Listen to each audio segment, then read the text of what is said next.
শুভ সন্ধ্যা।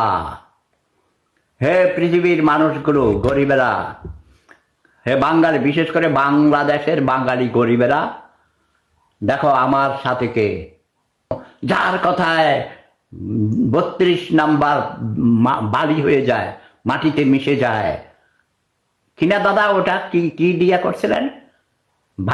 ভেঙে ফেলে যেটা বুলডোজার। হ্যাঁ, বুলডোজার আসতে এত দেরি কেন? কোথায় কোথায় কোন জেনারেলরা, কার নির্দেশে এটা হয়েছিল? আমি তো বলেছিল আরো কিছু ঘটনা চাইছিলাম, কিন্তু মাঝপথে থেমে গেছে তারা। আচ্ছা যা, তো দাদা বলেন কেমন আছেন পিনাকি দাদা?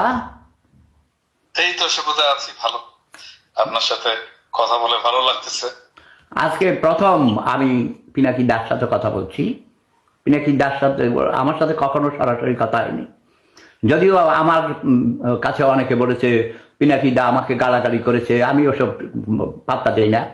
আমি বলেছি হ্যাঁ, গালি দিলে আমার গায়ে লাগে না, এটা খেয়ে উড়ে যেতেই। আবার পিনাকি দাকেও নাকি কে বলেছে যে আমি নাকি তাকে গালাগালি করেছি। না না, মিথ্যা বলেছে, মিথ্যা বলে তো, আমি জানি এগুলো। আমি কখনো গালাগালি করিনি আপনাকে। আমি শুনে যাই, তবে আপনি দুইটা ইন্টারভিউতে মনে হয় আপনি বলেছিলেন আমার কথা। আবার ওই যে কি বলে, আমাকে বাবা ডেকেছিল, ওর নাম কি বগুড়ার, হিরো আলম।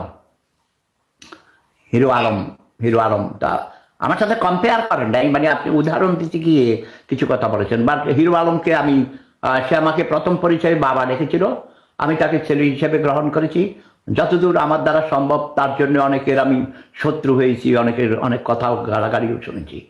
বাট আমি চাই, তারপরেও আমি বলি নাও, তার অধিকার আছে।